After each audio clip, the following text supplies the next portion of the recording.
Editing a Confluence page is a simple process that allows you to update and refine content as needed. Here's how to do it. Access the page. Log into your Confluence account and navigate to the space where your page is located. Use the search bar or browse through the space to find the specific page you want to edit. Enter edit mode. Once you've located the page, click on the page title to open it. At the top right corner of the page, click the edit button. This will open the page in edit mode, allowing you to make changes. Make changes. In the edit mode, you can modify existing text, add new content, insert images, tables or macros, and format the page using the toolbar.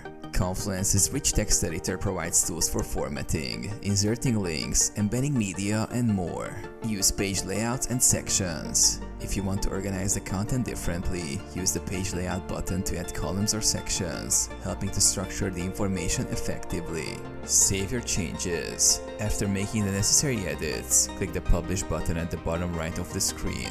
If you want to save your changes without publishing, click Close and choose to Save Drafts. Version control.